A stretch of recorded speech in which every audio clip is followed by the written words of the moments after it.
Hey, what's your name? Lion. Lion. Nice to meet you. That's the strongest name we've had all night. Go ahead, Lion. So 2 questions. I have a book. Would you like to buy it? And secondly, can I get a free book? No, just kidding. So you're a very logical person, probably one of the most logical I've met. On the way here, me and a couple friends were discussing the scenario where someone somewhere in a desert, lives on their own, lives their whole life. Nobody has preached the gospel to them. They die. Do they have salvation and do they get into heaven? This is one of the most challenging moral questions in Christianity. What happens to those who die without ever hearing about Jesus? If salvation comes through Christ alone, is it fair for God to condemn someone who never had the opportunity to believe?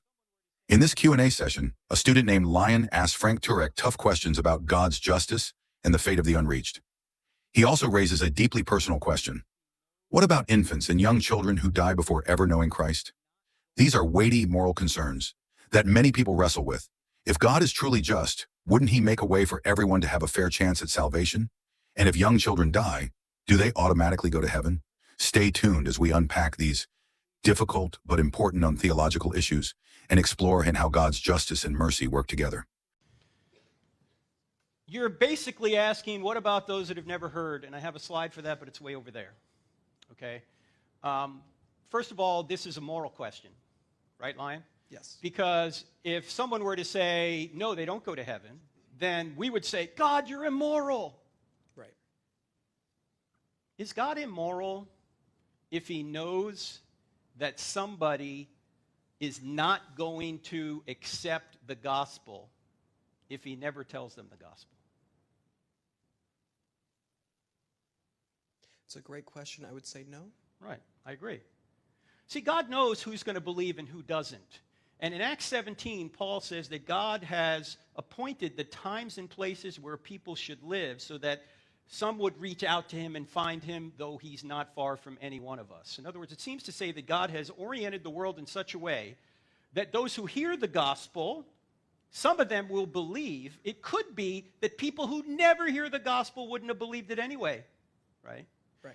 We know that there are people out there who hear the gospel and don't believe it, right? But it could be that those who never heard it wouldn't have believed it anyway. But there is nobody out there who's never heard that God exists. Everybody knows God exists by his effects, as we said before. If there's a creation, there's got to be a creator. If there's a moral law, there's got to be a moral lawgiver. Right. Even the moral law that Matthew was talking about before, he has a moral law in his heart. Where does that moral law come from? If there is no God, it's just a socio-biological feeling. It's not really true. Right. All right? But if God does exist, and we really believe that there are these rights and wrongs, we reason back to a moral lawgiver, okay? So everybody knows there's a God, but not everybody knows about Jesus. Right. We know that people in the Old Testament could have been saved without Jesus, not without his sacrifice, without knowing him. The Bible seems to indicate you have to know the name in order to be saved, so what do? We're obedient, and we risk all to get people the gospel because we know that does save people. That if they know the gospel and accept it, they are saved. Right. But at the end of the day, since God is just, nobody in the afterlife is going to be treated unjustly. Either people are going to get justice or they're going to get grace. There's nobody who's going to say, God, if I had only known, God, you blew it, you didn't give me. Not going to happen. Make sense? It does. All right. Thank you. And this would be the same grace that would apply to like children who have unfortunately passed or different things like that. Yes. And the Bible seems to indicate, based on what happened to David's son, that those babies are taken to heaven. But if that's not the case, God is still going to be just. Here's another question. The children who pass, do they grow up in heaven or do they stay in If people don't grow in heaven, all men are going to be infants in heaven. It's true. Children. Because we don't grow up while we're here. We don't know. It's total speculation, right? Yeah. What age are you going to be when you get to heaven? What age do you want to be when you get to heaven? 21. 21. Nolan said 21. Younger than this, somebody in the back with a bad back. Said younger than this. Okay. We don't know. Maybe 33. That was Jesus, right? Who knows? Yeah. All right. Thanks, Lion. Thank you so much. I appreciate it. The question of whether those who have never heard the gospel can be saved is one of the most difficult and commonly asked objections to Christianity. It challenges our understanding of the God's justice, mercy, and the necessity of faith in Christ for salvation. Frank Turek's response highlights Acts 17:26-27, where Paul states that God has appointed the times and places where people should live so that they would seek him. This suggests that God, in his omniscience, places individuals in circumstances where they have the opportunity to respond to his revelation, whether through nature, Romans 1:20, conscience, Romans 2:15, or direct evangelism.